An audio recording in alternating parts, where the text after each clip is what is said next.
Енді гүлге жоламаспын. Адам баласын түлен түртем десе дем арасында екен. Болмаса сұлу келіншектің алдында нем бар еді гүл иіскеп. Бірақ бәрі де атың өшкір Құрбанбайдың кесірінен болды емес пе? Күні кеше ғана өз жұмыс орнымда тойған қозыдай томпиып отырғанмын. Түні бойы теледидардан Олимпиада ойындарын көрем деп кеш жаттым. Судан ұйқым келіңкіреп аузымда арандай ашып отырғанымда Құрымбай кіріп келді. Bir өзі емес, қасында әдемі қыздар бар. Екеуі де әдемі әрі жап-жас, менен бұрын таныс адамдай жүдә жылы амандасты. Енді құдайшылығын өздеріңіз-ақ айтыңыздаршы. Егер сұлу қыздар сыпайы түрде жігітпен қол беріп амандаса, оның тоңып қалған сезіміне қуат берсе қайтер едіңіз? Күйген дене күйіп кетсін де, мен де орнымнан тұрып, ұшып тұрып, сұлу қыздарға барынша ізет көрсетіп бақтым. Танысып, қой құрдас, мына Тәнзила деген қарындасың, менің туған балдызым болады, ал қасындағы патрушкасы Манзура. Бірден айтып қояйын, бұл да сен сияқты бойдақ. Bir өзі бір үйде тұрады. Так что қаперіңде жүрсін деп Құрымбай досым дем арасында байсалды адамның кейпін танытып шыға келді. Ертең осы балдызымның туылған күні. Соны Сәния кафесінде атап өтуді ұйғардық. Ал оған сенің салтанатты түрде қатысуың міндетті. Короче, бүгін осы да жетеді. Сен жұмысыңда бола бер. Қалған қабыр өзімнен болады деп екі сылаңдаған суды ертіп Құрымбай жанымнан ұзай кетті. Көрген түстей мәңгіріп, мен байғұс не істерімді білмей отырып қалдым. Кешке Құрбанбай телефон шалды. Сценарий бойынша түсте Манзураның үйінде болуымыз керек. Оған алқызыл гүл шоқтарын именно менің тапсыруым қажет екен. Оның қырылдай шыққан даусынан ұққаным басқасы басқа. Дәл осы отырысқа менің спонсор болатыным анық аңғарылып тұрды. Сонымен зымзиядан тыққыштап жүрген азын-аулақ ақшаларымды ұры қалтама мұқият салып қойдым. Ертесіне азанда ерте тұрып ең алдымен иегімдегі қыл-қыбыр жын-жыбырды ұстарамен қырып тастадым. Одан кейін шифонерде тұрған жылы белгісіз кемінде 20 жыл болған шығар. Әтірдің қақпағын ашып, екі қолтығымның арасына шыққан жабайы жоңышқаларды суғарып алдым. Үстіме бар жақсы киімді іліп аялдамаға шықтым. Көп ұзамай түсі оңып кеткен пұшық сары автобус көрінді. Ішінде Құрымбайдан басқа тірі жан жоқ. Шопыры екеуі саясатты соғып келеді екен. Оларға сразу мен де қоса кеттім. Орталыққа келген соң Манзура қарындасыма деп 2000 теңгеге әдемі гүл сатып алдым. Манзураның үйі тура балабақшаның қасында екен. Обалы не керек?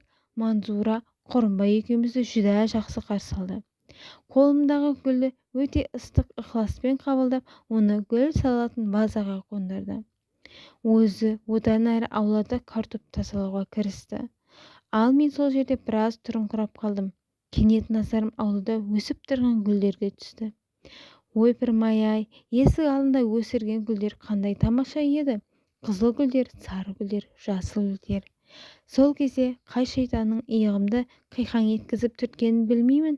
Жоқ әлде тал шыбықтай майысып тұрған Манзураның алдында өзімді аса мәдениетті, ерекше дарынды, оқыған адам екенімді көрсеткім келді. Кім білсін, әйтеуір жұпар иісі аңқып тұрған гүлдерге тақау келіп, ой, қандай керемет көрініс еді деп тамсанып, қолағаштай мұрнымды жақындатып иіскей бергем. Кенет әлденеде тыз ете қалғандай болды. Тынысым бірден тарылып жүре берді. Мұрнымның іші удай ашып барады. Мен сасқанымнан жалма-жан уқалай бастадым. Ал таңдауымның ішінде соғыс болып жатқандай дуылдап барады.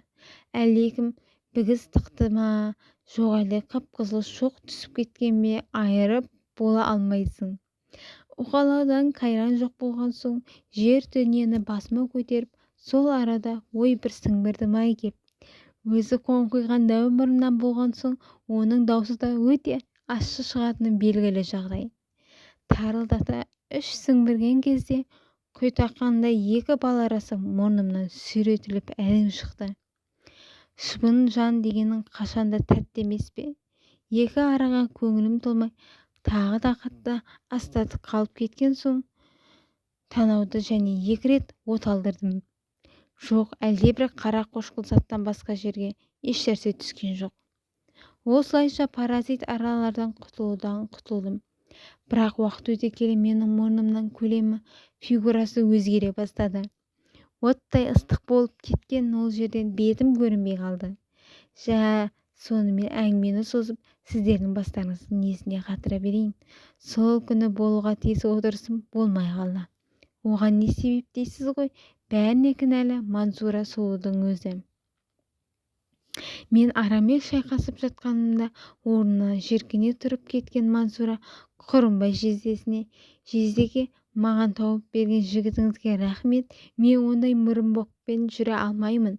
Мұрынның өзіне адам қорқады екен. Айта барыңыз, менен иегі қышымай-ақ қойсын. Бекерге әуре болмасын депті. Жүрмесең одан әрі дедім. Жағымды жаңалықты есіткен соң өзімше күйіп-пісіп. Жүдә саған қарап қалған жағдайым жоқ. Қайта саған қырындаймын деп мұрнымнан айрылып қалар жаздаған жоқпын ба? Аса қадірлі Мансура Бикеш, енді құдайшылығын өздеріңіз-ақ айтыңыздаршы. Ара шағып өлейін деп жатқанымда қалай сіңбірмей тұра аламын? Міне ағайын, мына алдарыңызда отырған пақырыңыздың басынан осындай жағдай өткен. Содан кейін гүл көрсем болды, жанына да бармаймын. Оны құшырлана иіскеуге де талпынбаймын да. Өйткені қолы қаштай болса да мұрын өзіме керек, ал шыбын жан болса бәрінен де тәтті.